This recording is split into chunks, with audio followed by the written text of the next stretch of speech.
Descarga Cultura. .unam.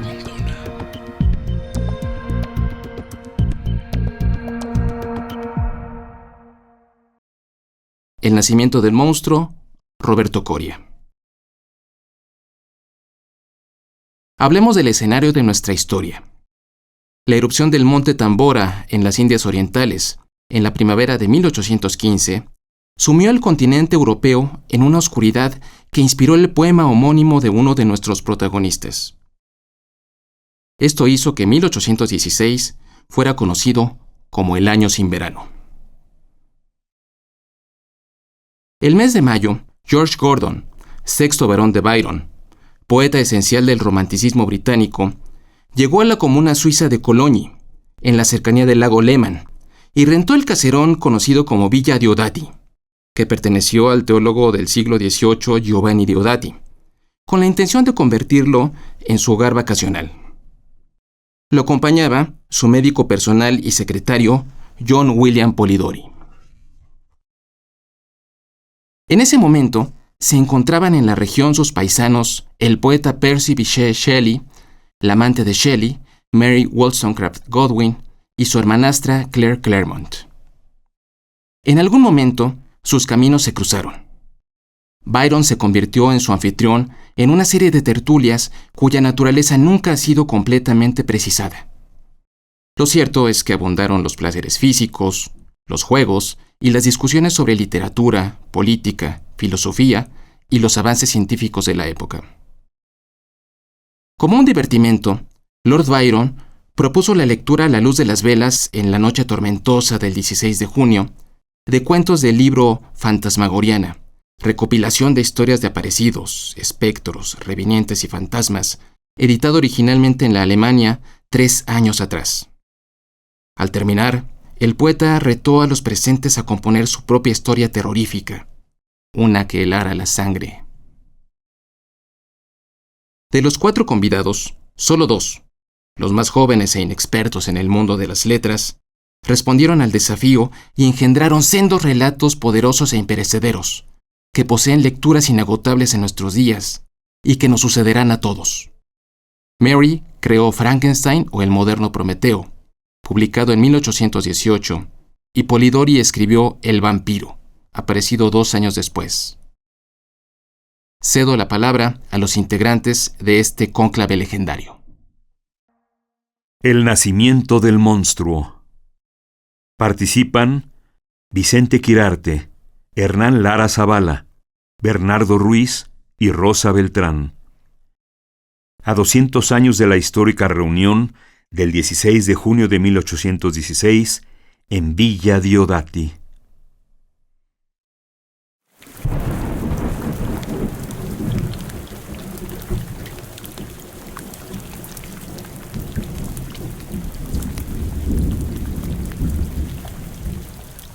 Nos llaman el monstruo. Aunque seamos hermosos, monstruos somos aquellos que nos salimos de la norma, los que aspiramos a la grandeza y la eternidad. Antes de instalarme en Villa Diodati, quise conocer el campo de batalla de Waterloo, donde aún estaban humeantes los cañones de la batalla que echó definitivamente por tierra los sueños de Napoleón Bonaparte. Si la bestia, como sus enemigos lo rebautizaron, llevaba consigo todo lo necesario para que cada día de la semana fuera una obra de arte, yo también viajo con un carruaje lleno de todo lo que para mí es esencial en la existencia. Viajo, por supuesto, en compañía de mis animales, que solo por convención llamamos irracionales, pues reúnen todas las virtudes humanas y ninguno de sus defectos. Yo, George Gordon, Lord Byron, señor de la primera persona, amigo de Satán y retador del cielo, voy a vivir para siempre. Como otros grandes, puedo arrasar, conquistar, pasar por encima de todas las convenciones de la especie humana, ir más allá de los versos que me justifican. hacer de mi existencia una obra de arte. Acabar con la vida para ser digno de ella y hacerla un proyecto hermoso, alto, invencible. Aunque la derrota napoleónica fue obra de mis coterráneos, no por ello me resultan dignos de admiración. Los detesto por su hipocresía, su falso pudor, su falta de agallas para llevar a cabo o asumirlas todas las agresiones de las que me envanezco. Nadar en mar abierto, cometer incesto y adulterio, vivir como vampiro en medio de una abadía abandonada. Comer solo lo necesario para subsistir en el planeta. Me confieso ególatra y soberbio. No puedo y no debo ser de otra manera. Si los señores de la guerra no tuvieron prejuicios, tampoco debe tenerlos quien en otro terreno quiere cambiar la vida. Mientras escribí los excesos y absurdos que han deformado el gusto del público, me han aplaudido como un eco.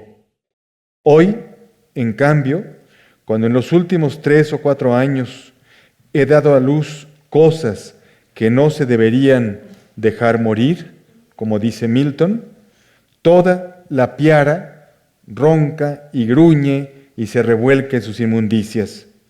Sin embargo, es justo que yo deba expiar mi culpa por haberlos corrompido, puesto que nadie más ha contribuido más que yo con mis primeras obras a producir aquel sueño exagerado y falso. Ginebra. Sus 40.000 habitantes deben estar felices de haber abandonado la dominación francesa. Sin embargo, el único periódico de esta ciudad insignificante, la Gazette de Lausanne, dedicó un solo renglón a mi presencia en esta ciudad, cuando debía enorgullecerse de que en ella se instale el más importante poeta del mundo.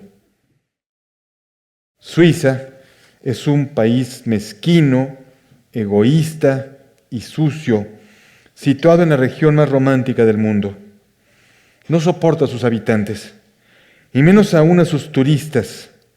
No conozco ningún otro lugar, con excepción del infierno, donde me sentiría inclinado a convivir con ellos. Detesto sobre todo a los ingleses, con excepción de mis amigos, los Shelley, particularmente Percy, ese poeta en quien encontré que el fuego reconoce al fuego, alguien que concluye y lleva a la práctica la idea de que los poetas son los legisladores desconocidos del mundo, debía ser mi hermano para siempre. El poeta debe arder como hoguera, iluminar como ella y morir en el intento. Lo mismo su amante Mary, silenciosa como una piedra, como las piedras, sabia y eterna. Cuando le pregunté los motivos para haber escapado con Shelley, me respondió, luego de meditarlo, con 4 palabras lentamente pronunciadas: amor, juventud, miedo y valentía. Este verano ha sido, en el lago Ginebra y sus alrededores, pródigo en tormentas. Imposible para los habitantes de Villa Deodati, como lo habíamos venido haciendo, salir a volar cometas y poner a prueba los experimentos que con la magia tangible de la electricidad llevábamos a cabo los nuevos hechiceros. La noche del 16 de junio, la energía de los elementos congregados en el cielo era tan intensa como aquella que en tierra concentrábamos los lectores de Fantasmagoriana, Recueil d'histoire d'apparition d'espectres, revenants, fantômes. Siempre proclive al desafío, propuse que los cofrades no solo tembláramos ante historias ajenas, sino nos atreviéramos a intentar una nueva. Fue el miedo a no tener miedo el que me llevó a provocar en mis contertulios la ejecución de un ejercicio. Me gusta provocar, asustar, Y mis amigos eran los imanes más proclives a ser los pararrayos. Pequeño y modesto, nunca lo he de ser. Nací para convulsionar al mundo y debo ser fiel a ese mandato. Amo el amor tanto como amo la libertad, y a esa bendición maldita voy a ser fiel toda la existencia. Buscar en el otro la eternidad nunca saciada. Vampiro de la vida, voy a beber de su fuente. No por eso soy lo que puede llamarse convencionalmente un hombre feliz. Quiero vivir así en combustión permanente. Solo el movimiento disipa momentáneamente la tortura mayor de haber nacido para vivir por siempre. Ni el fragor de las batallas, ni el torrente, ni la montaña, ni el ventisquero, ni el bosque, ni la nube han aliviado un solo instante el peso que me oprime el corazón, permitiéndome ahogar el recuerdo de mí mismo en la majestad, en el poder y en la gloria de todo lo que me rodea. El corazón. Escribo esta palabra y me estremezco. Todo está en el corazón y de él parte la vida y sus pasiones. Hay que rasgar la piel y vulnerar el alma, y que la impecable articulación de la palabra nos purifique. Lanzar un poema al mundo, procrear ese hijo desobediente y dejarlo caminar con sus propios medios. Armar una bomba contra el tiempo que borrará los nombres de sus protagonistas, pero nunca la intensidad de sus pasiones. El corazón de Shelley será la última parte de su cuerpo y la primera. Mi corazón latirá para siempre, donde habré de morir de pie y en nombre de la libertad. Es de noche en Villa Diodati. Las nubes se reflejan en la tersura del lago y laten los corazones de los dormidos que mañana volverán a su plena existencia. Plena existencia. El hombre es un miserable cuando vive y un Dios cuando sueña. Los corazones de varios de quienes aquí duermen latirán toda la vida, al menos 2 siglos después y más allá del tiempo.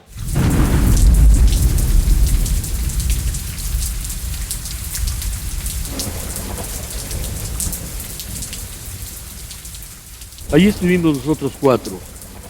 Villa Diodati, verano de 1816, en Suiza. Noche de lluvia, mar, viento, oscuridad, frío, tedio, miedo y profunda curiosidad. Éramos vecinos de Byron. Ambos habíamos huido de Inglaterra. Yo, a causa de mis deudas con mis acreedores, huyendo de Harriet y de Godwin, y feliz con Mary. Byron, huyendo de las impugnaciones de sodomía con su mujer y de la acusación de su relación incestuosa con Antonia, su media hermana. El peregrino escribía entonces el tercer canto de Childe Harold's Pilgrimage, que lo había hecho famoso de la noche a la mañana. Durante ese verano, frente al lago, nos reuníamos a leernos historias macabras, sobrenaturales, de terror. Nos inquietaban y de repente se te ocurrió, my dear old Georgie, ¿por qué no escribimos un cuento de fantasmas? La idea que le vino de inmediato a Mary fue la única que perduró. Cito, vi abrirse el indolente ojo amarillo de la criatura. Fin de la cita. Ahí estaba la historia, el despertar del monstruo, el inicio de una vida creada artificialmente por el hombre sin la intervención divina. Ahora se piensa que esa noche Mary escribió toda la novela, pero no. Cada quien se llevó consigo una idea y Frankenstein no se publicó sino hasta 1918. Lo que siguió fue la crónica del nacimiento de Frankenstein, mi muy querida Mary, obra que escribiste con mi apoyo y, si me permites, también con mi ayuda, como bien lo registras en tu interesantísima y reveladora introducción a tu tan macabra como inolvidable Frankenstein. Díganme Percy, por favor, Percy B. Shelley, o Shiloh, como me dice mi buen amigo Byron. También me pueden llamar Shelley el loco, el ateo, el revolucionario, el rey de los elfos, Oberon, el cristalino, el ángel malo, el ángel de la muerte, o, si así lo prefieren, Ariel o Prometeo. Soy todos ellos y aún más. Tuve la desgracia de ser nieto de un baronet, Sir Bysshe Shelley. Supongo que ustedes no ignoran lo que significa eso en Inglaterra, pero la verdad es que para mí ha resultado una verdadera monserga. Supuestamente soy rico y aristócrata, de nobleza, de nombre, de heráldica, de familia, con propiedades, fortuna y hasta educación. Pero soy rico sin dinero, no como tú, mi querido George. No tengo dónde caerme muerto y siempre me encuentro en la quinta pregunta, pero eso sí, tratando de ayudar a mis amigos, aunque los agiotistas abusen de mi presunta aristocracia. Soy rico sin prestigio ni herencia, soy pobre salvo por mi talento y rico por mi espíritu. Mírenme, delgado, frágil, alto, aquí un poco cargado de espaldas, tez rosada, cabellos largos y alborotados, ojos resplandecientes. En mi corazón palpita la justicia, la poesía y la libertad. Algunos dicen que soy el más apacible de los poetas, el menos egoísta. No lo sé, pero yo me considero independiente, rebelde y etéreo. Así nací. Vive peligrosamente, con coraje y apostolado en tu propia soledad florida. Mi hábitat son los cielos donde solo alcanzan a volar halcones y gavilanes, los mares procelosos, las aguas asesinas y los vientos huracanados. Soy, simple y llanamente, un rico poeta y un pobre hombre. Un paria llena de metáforas y metafísicas sobre la libertad del hombre, inquietudes desaforadas, pero dispuesto a librar las más inverosímiles batallas o las más violentas tempestades, siempre y cuando sea por causas justas. Mi corazón, desorbitado, loco y pletórico, está siempre colmado de amor y libertad, dispuesto a perecer por cualquier causa justa. Pero vayamos por partes. Yo soy el esposo de la bella y talentosa mujer aquí a mi lado. Mary, mi única esposa, Mary Shelley, hija de mi gran preceptor William Godwin, así como de la luchadora y revolucionaria feminista Mary Wollstonecraft. Mi Mary fue la única hija entre toda la familia del genio con la genio. O debo decir la genia, queridas feministas. Corríjanme, por favor. Mi única e inolvidable Mary, mi gran mujer, a quien a pesar de mi inmenso amor en varias ocasiones, he flaqueado, aunque no por eso he dejado de quererla, ni le he sido infiel por mero deseo, sino simplemente buscando aquella parte inalcanzable de la belleza femenina que tanto me atrae. Mary, mi Mary, pero ya volveremos a ella. Estudié en la Universidad de Oxford, University College, como mi propio padre, Sir Timothy Shelley, miembro del Parlamento y hombre rico e influyente en la política y los negocios.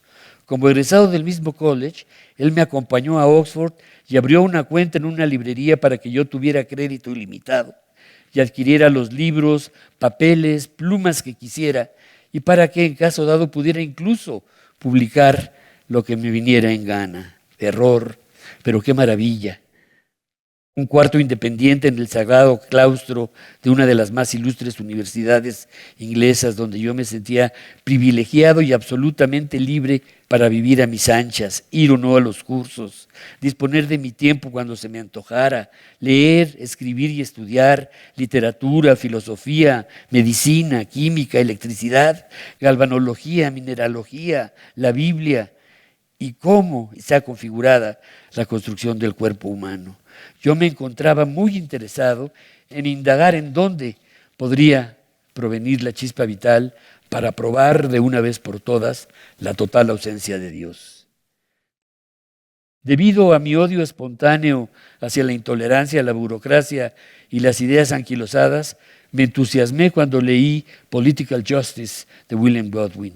A raíz de ello, me atreví a redactar y editar un panfleto titulado Sobre la necesidad del ateísmo.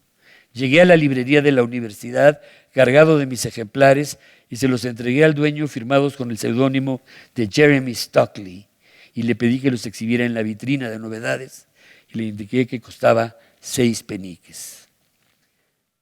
Siempre me atrajo la palabra ateo, provocadora y disidente tan acorde con mi espíritu rebelde permanentemente inconforme. Por eso, en la advertencia del panfleto, me atreví a afirmar, ya que el amor a la verdad es el único fin que ha llevado a la redacción de este pequeño tratado, el autor del mismo ruega a aquellos lectores que encuentren alguna deficiencia en sus razonamientos, la den a conocer públicamente, tan pronta, metódica y francamente como su libertad se lo permita. Y por falta de pruebas firmé un ateo. El panfleto resultó una auténtica revolución contra la moral y las buenas costumbres en el medio académico. Y luego de un breve juicio salí expulsado de Oxford cuando apenas tenía 18 años, lo cual conllevaba el rompimiento frontal con mi padre y mi familia, que tantas esperanzas habían forjado en mí. Enterado de la noticia de mi expulsión, mi padre se negó a darme un penique más y la gente me empezó a conocer como Shelley, el ateo. No contento, años más tarde, me atreví a escribir otra apología, Manifiesto por los irlandeses, con objeto de emancipar a los católicos y mejorar sus condiciones de vida y reivindicar su triste y explotado país. Fui a presentarlo a la Isla Verde, pero el resultado fue una rechifla generalizada por parte de los irlandeses, que lo último que deseaban era que un noblecito inglés viniera a decirles qué hacer. Me casé por primera vez a los 19 años, pero debo reconocerlo, no fue por amor. Vivía en la ciudad de Londres, era amigo de Harriet Westbrook, chiquilla de 16 años, muy bien formada, de cabellos castaños y hermosa carita, cuyo padre quería obligarla a regresar a una escuela que ella deploraba. Harriet me había confiado que prefería matarse antes de volver a esa cárcel. Para mí, el matrimonio era odioso y detestable. Reyes, sacerdotes y políticos inaceptables. Instituciones como el matrimonio, el comercio y la religión católica representaban los más grandes males de la humanidad. Soy un escéptico que cree en el amor libre, en la tolerancia y en la justicia, como lo plasmé en mi poema Queen Mab. Detesto el egoísmo, provenga de donde provenga, así que le propuse a Harriet que nos largáramos de Inglaterra, lejos de sus padres y de los míos, y de sus nefastas influencias burguesas, y nos casáramos. Ella tenía 16 años, yo 19, nos fuimos a Edimburgo, y ahí celebramos nuestra juvenil boda. Pero el verdadero amor me llegó el día en que te conocí, mi querida Mary, de súbito y sopetón. Harriet y yo íbamos con frecuencia a visitar a tu padre en su casa de Skinner Street para conversar y discutir con él. Ahí conocí a tu madrastra y a tus medias hermanas, Fanny y Claire, pero tú no estabas. Te habías ido de viaje a Escocia. Empecé a frecuentar a tu familia hasta que un buen día apareciste. El mundo cambió definitivamente para mí. Eras hermosa e inteligente, con unos ojos de color avellana, graves y dulces. Poseías esa rara mezcla de belleza y heroicidad que es lo que más me puede atraer de una mujer. Eras delicada, seria, sensible, inteligente, culta, y aunque adorabas a tu padre, no te llevabas bien con su actual esposa. Te regalé mi libro Queen Mab. Empezamos a frecuentar por las noches el cementerio donde estaba enterrada tu madre, Mary Wollstonecraft, en cuya tumba leíamos, conversábamos y meditábamos hasta que nos enamoramos, a pesar de que yo era casado y Harriet, mi esposa, estaba ya encinta. Así que no nos quedó más remedio que fugarnos junto con tu hermana Claire al continente, primero a Francia, después a Suiza. Y a ti, Byron, Lord Byron, mi hermano, mi amigo, que hicimos generación junto con John Keats, nuestro Adonis, el primero de nosotros en morir. A ti te conocí ese mismo año, gracias a Claire, que interesada en relacionarse contigo, te mandó una misiva en la que decía: estaré dispuesto a ofrecerte aquello que ha sido el apasionado deseo de mi corazón. Y así ocurrió. Claire acordó una cita en las afueras de Londres y se hizo tu amante. Tú y yo nos conocimos en Suiza, en el lago. Polidori y tú remaban y Claire los vio a lo lejos y aprovechó la oportunidad para pedirnos a Mary y a mí que camináramos por la playa. Desembarcaste y Polidori se quedó a cargo de la lancha.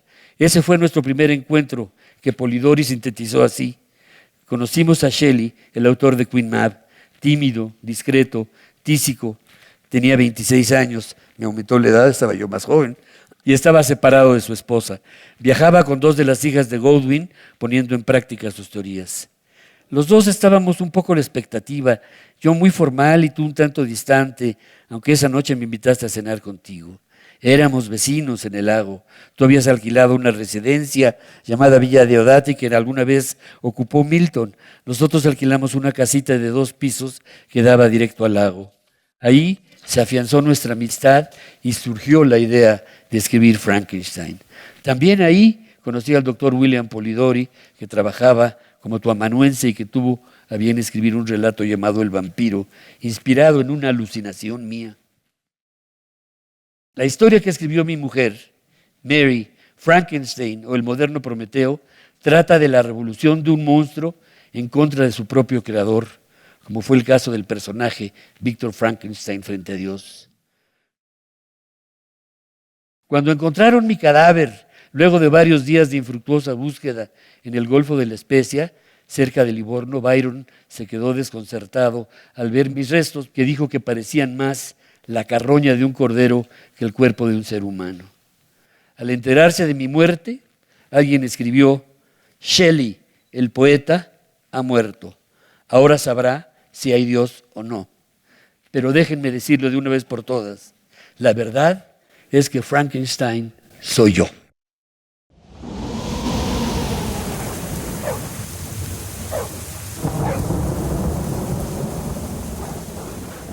Vaya viaje.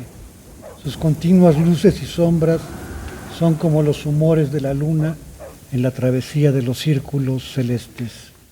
Lo evocaré por siempre, en ocasiones maldiciendo las contradicciones de la vida, otras en la certidumbre de que viví instantes llenos de deslumbramiento, ya no solo como el médico de cabecera de Lord Byron, sino como el constante testigo de su vida. De esta forma, me he convertido en una versión contemporánea de James Boswell, el prestigiado admirador y biógrafo del Dr. Samuel Johnson. Así que ahora es momento de presentarme. Soy el médico John William Polidori. Egresé de la Universidad de Edimburgo tras defender una tesis acerca del sonambulismo. Tengo 20 años y deseo escribir poesía, esa fuente de visiones grandiosas que a todos seduce e impresiona. A través de ella el mundo podrá un día referirse a mí con la misma emoción que se pronuncia Wordsworth, Coleridge, Byron, como si fuera uno de los nombres sagrados de Dios. Más de uno arguirá que solo soy un cerijano cejijunto de aspecto mediterráneo, inquisidor y cordial, cuya finalidad es convertirse en una aburrida celebridad. En suma, la esencia de todo aquello que no quiero ser. ¿Qué quiero ser? Esto, el viajero en que me convertí durante esta travesía a través de una cuarta parte del mundo hasta este lago a unos pasos de Francia e Italia. Dejamos Londres el miércoles 24 de abril de 1816 por la mañana con rumbo a Dover para embarcarnos en Ostende, donde continuamos con breves paradas hasta Waterloo. Durante todo el camino encontramos marcas de los destrozos de la guerra napoleónica que muestran la devastación que dejó a su paso por todo el continente. No me quejo de la travesía, solo me molestan las discusiones con Lord Byron, que se queja de mi escritura. Disfruté varias ciudades, pero me sentí mal al salir de Colonia. Llegué con fiebres a Mannheim tras cruzar el Rin. Así, desde ese 14 de mayo viajé enfermo, muy enfermo, con fiebre y desmayos, vértigo y dolor de cabeza. 5 días después acusé leve mejoría. El 21, por fin, llegamos a territorio suizo y el 26 pudimos nadar a orillas del lago Leman. En Colonia, al día siguiente, negociamos el alquiler de la Villa Diodati, desde donde se contempla el lago y la ciudad de Ginebra. Tras algunas pláticas, fue posible rentarla a partir de junio hasta noviembre. Notaba en mí un humor sombrío. Algo parecido le ocurría a Lord Byron, quien se negó a recibir a distintas amistades los días previos. Decidí dejarlo a solas. Alquilé un bote y remé el agua adentro para luego dejarme ir a la deriva. Por fortuna, mi lord se encontró con 3 conocidos: Percy Bysshe Shelley, Mary Goodwin, su mujer, y su cuñada Claire Kermont, quien había tenido amoríos con Byron. Los Shelley se hospedaban en el Hotel d'Angleterre, mas en junio se mudaron a Campan-Chapuis, a menos de 10 minutos de Diodati. El 28 fuimos invitados a desayunar con el doctor de Roche, un hombre muy amable, quien me explicó que las fiebres que me invadieron venían precisamente de Moscú, llegaban hasta Metz y me habían por eso dejado completamente débil. Estos días fueron bastante rutinarios. A partir del 29 empezamos a tratar de adornar Diodati y después pasamos por una serie de conversaciones con otros amigos de Byron, quienes nos fueron invitando a sesiones de música, sesiones de baile y a otras actividades. Sin embargo, Byron decidió que nos quedásemos en casa. A partir de ese momento se incorporaron en esta rutina los Shelley casi cotidianamente. En las mañanas podíamos contemplar el lago, pasear, jugar a las cartas. Mary me ayudaba a leer en italiano y en un momento dado Claire comenzó a tener también confianza conmigo. Poco a poco se consolidaba nuestra amistad. Sin embargo, esto tuvo un momento tenso el día en que en una carrera de remos me grité con Shelley. En ese momento la ira me llenó y lo reté a duelo.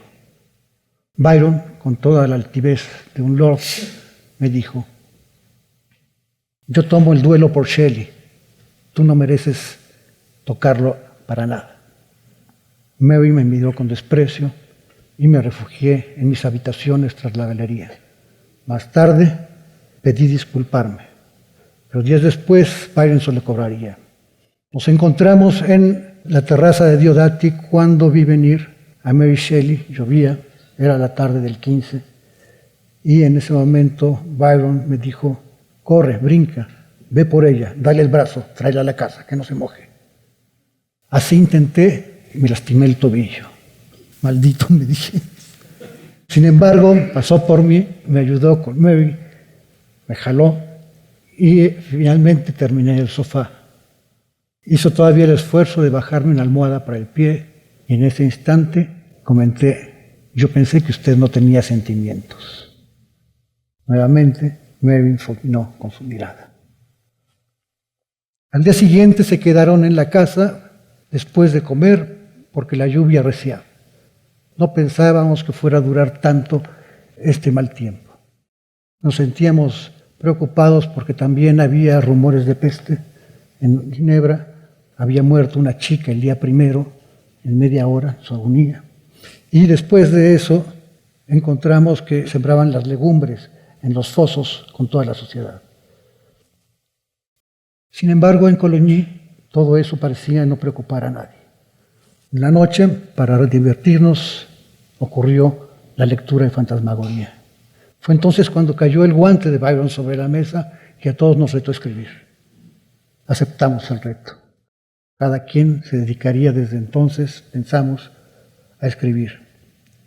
Para festejar, Shelley comenzó a recitar parte de Christabel, todo el poema que memorizaba de Coleridge, que en ese momento no estaba publicado, y debimos entonces azorarnos por la belleza de aquella fantasía devoradora. A su vez, Byron repitió algunos versos. Recuerdo que era el seno de la serpiente la que se acercaba a Christabel, cuando en ese momento Shelley se tomó las manos, con las manos la cabeza, y salió corriendo de la habitación, desesperado, gritando. Llegué hasta él, había visto, le habían contado, aquella mujer que en vez de senos tenía en los pezones ojos, y era una visión que le horrorizaba. Le di éter y lo puse a dormir. Esa fue la noche más intensa de esa reunión. Sin embargo, las noches siguientes ellos ya habían avanzado, y yo estaba distraído, y me fijé mucho en lo que contó Byron. Hablaba de un lord que tenía una maldad innata, y me dije: ese es el momento. Por mi parte, yo estaba escribiendo respecto a Ernest Bloch, un personaje cuya larga agonía iba a ser detallada en toda la historia. Como tiempo después me dijo Byron: que la iba a abandonar, continué trabajándola. Fue así que me entretuve todo el mes de julio, en tanto que Shelley, Byron viajaban a Vevey, regresaban. Cuando volvieron, yo ya estaba alejado de ellos. Solamente tenía amistad con Mary y confianza con Claire, con quienes practicaba. Mas ellos se fueron el 28-29 de agosto y regresamos entonces nuestras conversaciones solitarias, Byron y yo, y fue cuando le dije, ya no puedo estar con usted, creo que hemos terminado. Entonces he decidido volver al mundo. Iré a Italia y continuaré mi travesía. Sin embargo, sé ahora, este 16 de septiembre, que dejo el lago, que dejo estas montañas y dejo esta ciudad que me ha albergado. Llevo en mí la memoria de Shelley, de Mary, de Byron, que sé serán perdonables. Y sé también que llevo conmigo el juramento del vampiro.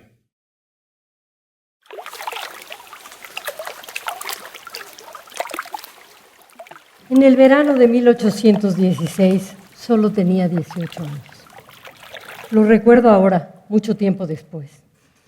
Desde la dimensión en que hoy estoy, reproduciendo lo más fielmente posible aquel verano, tan fielmente que ustedes creerán que en este momento estamos en aquel otro, me propongo decirles exactamente lo que sentí y pensé, sin importarme que estos tres caballeros, tan caros a mi vida de entonces, puedan contradecirme.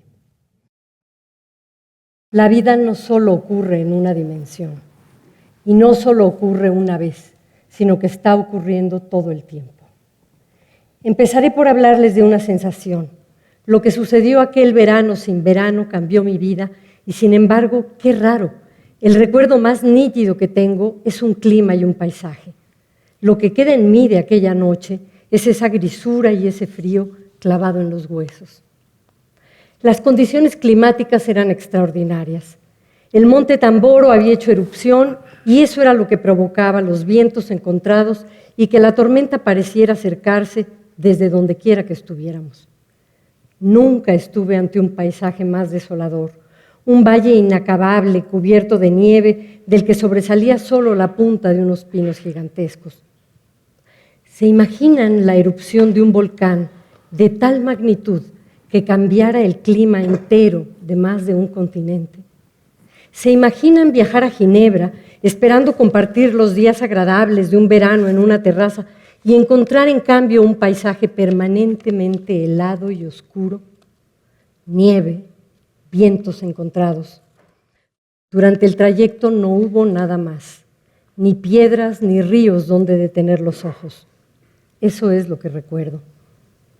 Aunque Percy decidió instalarse en un hotel vecino, Byron nos hizo trasladarnos a Villa Diodati, donde podríamos quedarnos a pasar unos días, y eso hicimos. Charlábamos a la luz de las velas. No me parecía fascinante. No opinaba como ellos. Byron era el más insistente. Había escrito sobre tormentas y castillos embrujados y quería que escribiéramos una historia de aparecidos.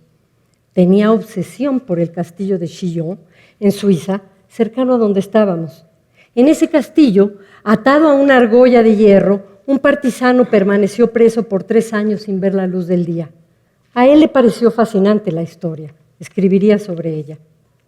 Percy, mi marido por la ley del amor, era de opinión parecida.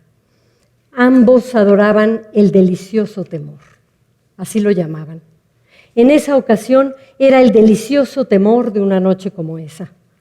¿No me parecía ideal? No me lo parecía. Porque yo temía, no sé qué. Siempre tuve miedo. No miedo al más allá o a los fantasmas, a todo eso con lo que ellos jugaban y cuyo temor adjudican a las mujeres. Yo tenía un miedo real, concreto. Ellos 3 se divertían al asustarse con teorías extrañas, con poemas malignos sobre seres míticos, como aquella Lamia, la serpiente que viene por Christabel, y a la que Percy imaginó como una mujer con ojos en los pezones. Eran niños jugando a meterse miedo mediante sus historias de aparecidos.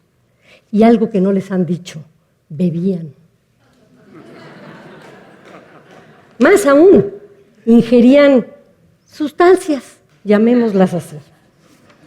Y conforme pasaban las horas serían capaces de ver más, de hablar mucho más, de hablar de situaciones imposibles para llegar a donde fuera. Yo lo sabía.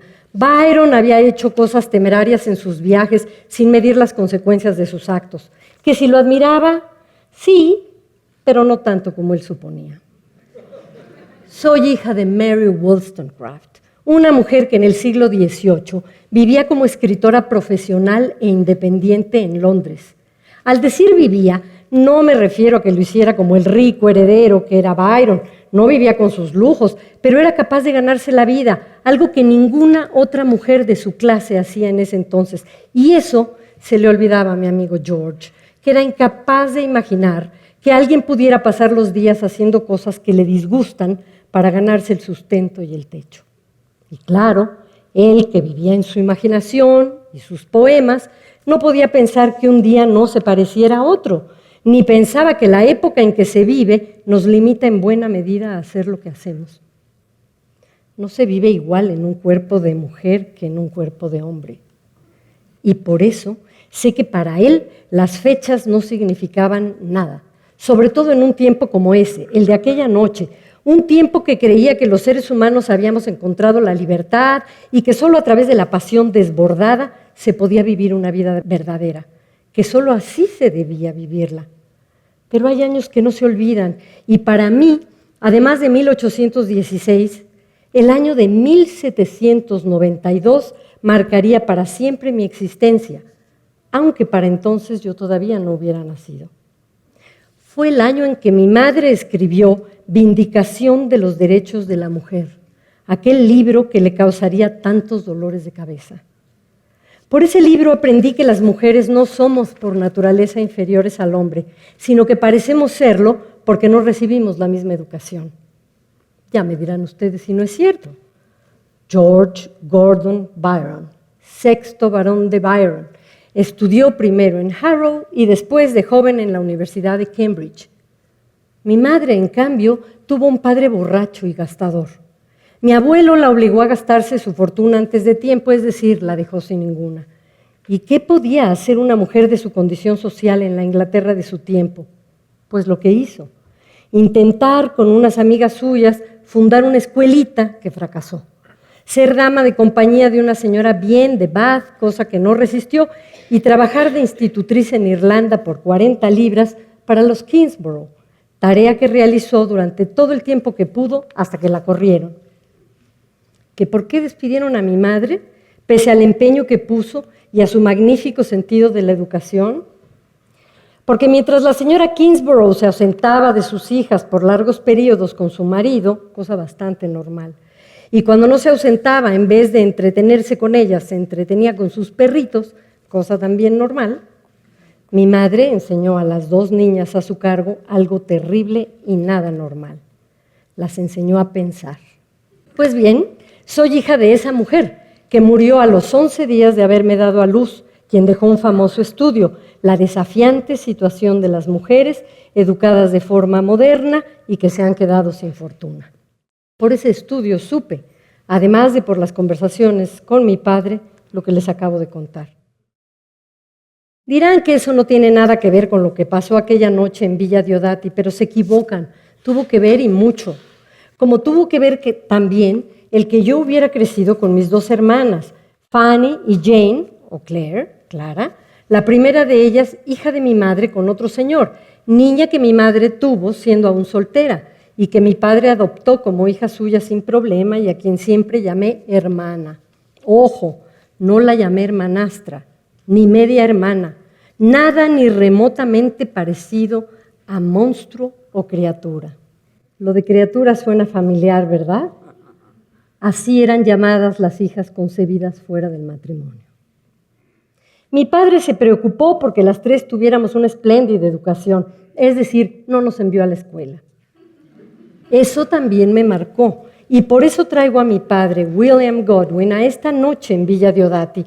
Él también tuvo una hija con la viuda Mary Jane Claremont, con quien se casó tras la muerte de su primera esposa. Y esa hermana mía, Jane o Clara, se hizo amante de ¿quién creen? Sí, de Lord Byron. Hemos sido acusadas de muchas cosas, sobre todo de haber tenido esa educación. Yo me enamoré de Percy Shelley, a pesar de que era casado, y a los 2 meses de haberlo conocido, me fugué a Londres con él. Clara se fugó con nosotros, pero Fanny, que se quedó en casa como debía hacerlo una buena chica con buena educación, se suicidó. Se envenenó con Laudan.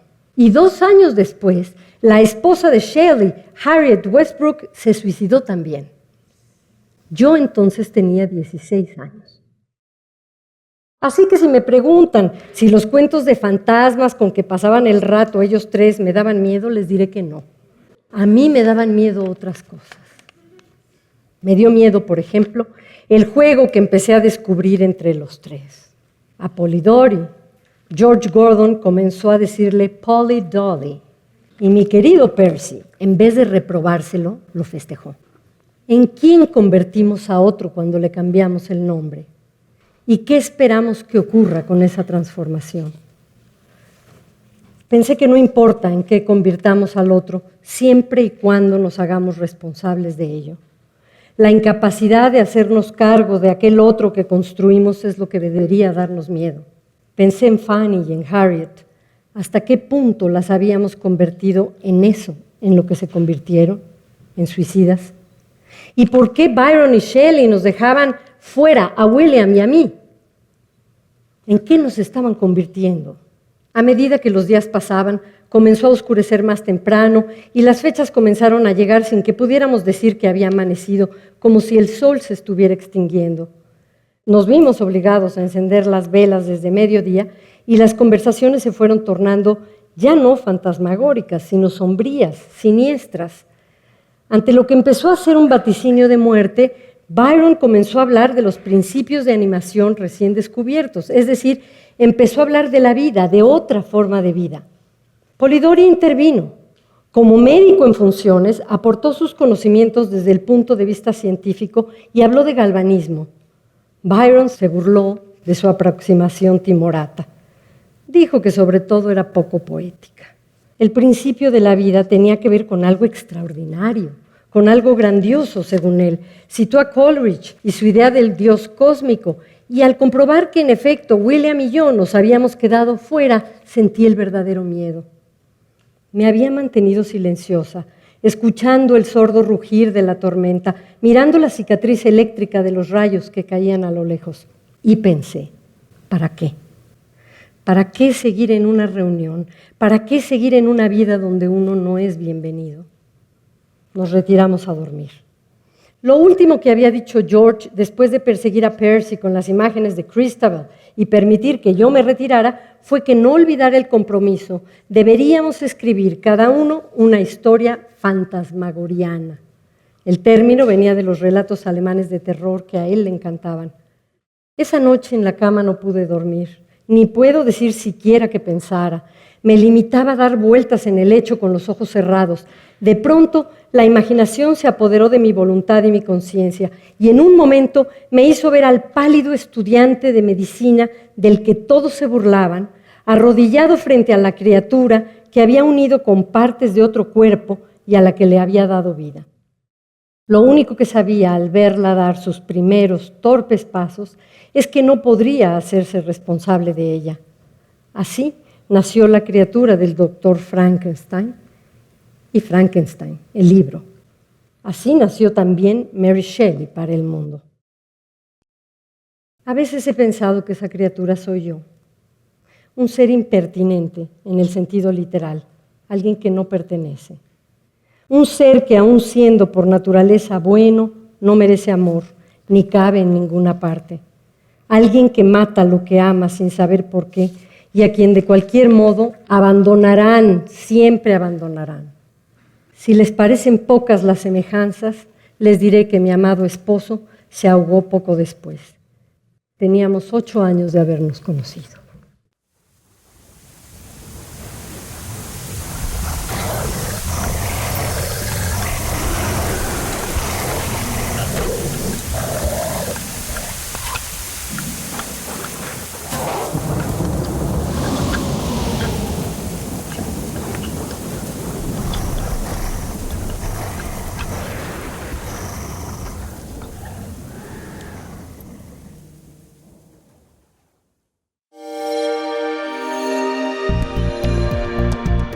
Descarga Cultura. .unam